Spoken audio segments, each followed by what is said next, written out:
Jean, chapitre 1. Au commencement, la parole existait déjà. La parole était avec Dieu et la parole était Dieu. Elle était au commencement avec Dieu. Tout a été fait par elle et rien de ce qui a été fait n'a été fait sans elle. En elle il y avait la vie, et cette vie était la lumière des êtres humains. La lumière brille dans les ténèbres, et les ténèbres ne l'ont pas accueillie. Il y eut un homme envoyé par Dieu, son nom était Jean. Il vint comme témoin, pour rendre témoignage à la lumière afin que tous croient par lui. Il n'était pas la lumière, mais il vint pour rendre témoignage à la lumière. Cette lumière était la vraie lumière qui, en venant dans le monde, éclaire tout être humain. Elle était dans le monde et le monde a été fait par elle, pourtant le monde ne l'a pas reconnue. Elle est venue chez les siens, et les siens ne l'ont pas accueillie. Mais à tous ceux qui l'ont acceptée, à ceux qui croient en son nom, elle a donné le droit de devenir enfants de Dieu, puisqu'ils sont nés non du fait de la nature, ni par une volonté humaine, ni par la volonté d'un mari, mais qu'ils sont nés de Dieu. Et la parole s'est faite homme, elle a habité parmi nous, pleine de grâce et de vérité, et nous avons contemplé sa gloire, une gloire comme celle du Fils unique venu du Père. Jean lui a rendu témoignage et s'est écrié, « C'est celui à propos duquel j'ai dit, celui qui vient après moi m'a précédé, car il était avant moi. » Nous avons tous reçu de sa plénitude, et grâce sur grâce. En effet, la loi a été donnée à travers Moïse, mais la grâce et la vérité sont venues à travers Jésus-Christ. Personne n'a jamais vu Dieu. Dieu, le Fils unique, qui est dans l'intimité du Père, est celui qui l'a fait connaître. Voici le témoignage de Jean lorsque les Juifs envoyèrent de Jérusalem des prêtres et des Lévites pour lui demander « Toi, qui es-tu » Il déclara et sans restriction affirma « Moi, je ne suis pas le Messie. » Ils lui demandèrent « Qui es-tu donc? Es-tu Élie » Et il dit « Je ne le suis pas. » « Es-tu le prophète » Et il répondit « Non. » Ils lui dirent alors « Qui es-tu? Nous devons donner une réponse à ceux qui nous ont envoyés.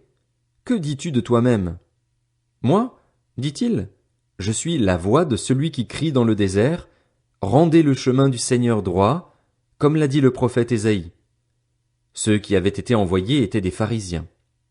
Ils lui posèrent encore cette question.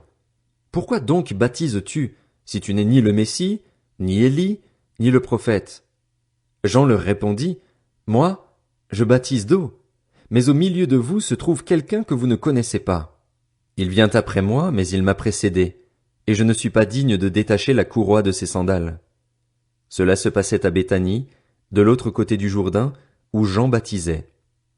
Le lendemain, il vit Jésus s'approcher de lui et dit, Voici l'agneau de Dieu qui enlève le péché du monde. C'est celui à propos duquel j'ai dit, Après moi vient un homme qui m'a précédé, car il existait avant moi. Pour ma part, je ne le connaissais pas, mais c'est afin de le faire connaître à Israël que je suis venu baptiser d'eau. Jean rendit aussi ce témoignage. J'ai vu l'Esprit descendre du ciel comme une colombe et s'arrêter sur lui. Je ne le connaissais pas, mais celui qui m'a envoyé baptiser d'eau m'a dit, Celui sur qui tu verras l'Esprit descendre et s'arrêter, c'est lui qui baptise du Saint-Esprit. Et moi, j'ai vu et j'atteste qu'il est le Fils de Dieu. Le lendemain, Jean était encore là avec 2 de ses disciples. Il vit Jésus passer et dit, Voici l'agneau de Dieu. Les 2 disciples l'entendirent prononcer ces paroles et suivirent Jésus. Jésus se retourna et, voyant qu'ils le suivaient, il leur dit, Que cherchez-vous? Ils lui répondirent, Rabbi, ce qui signifie maître, où habites-tu? Venez, leur dit-il, et voyez. Ils y allèrent donc, virent où il habitait et restèrent avec lui ce jour-là. C'était environ 4 heures de l'après-midi. André, le frère de Simon-Pierre, était l'un des 2 qui avaient entendu les paroles de Jean et qui avaient suivi Jésus. Il rencontra d'abord son frère Simon et lui dit, Nous avons trouvé le Messie, ce qui correspond à Christ. Il le conduisit vers Jésus. Jésus le regarda et dit, Tu es Simon, fils de Jonas, tu seras appelé Céphas, ce qui signifie Pierre. Le lendemain, Jésus décida de se rendre en Galilée.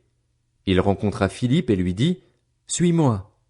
Philippe était de Bethsaïda, la ville d'André et de Pierre. Philippe rencontra Nathanaël et lui dit, Nous avons trouvé celui que Moïse a décrit dans la loi et dont les prophètes ont parlé, Jésus de Nazareth, fils de Joseph. Nathanaël lui dit, peut-il sortir quelque chose de bon de Nazareth? Philippe lui répondit, viens et vois. Jésus vit Nathanaël s'approcher de lui et dit de lui, voici vraiment un Israélite en qui il n'y a pas de ruse. D'où me connais-tu? Lui dit Nathanaël. Jésus lui répondit, avant que Philippe t'appelle, quand tu étais sous le figuier, je t'ai vu. Nathanaël répondit, Maître, tu es le Fils de Dieu, tu es le roi d'Israël. Jésus lui répondit, parce que je t'ai dit que je t'ai vu sous le figuier, tu crois? Tu verras de plus grandes choses que celles-ci. Il ajouta, en vérité, je vous le dis, vous verrez désormais le ciel ouvert et les anges de Dieu monter et descendre au-dessus du Fils de l'homme.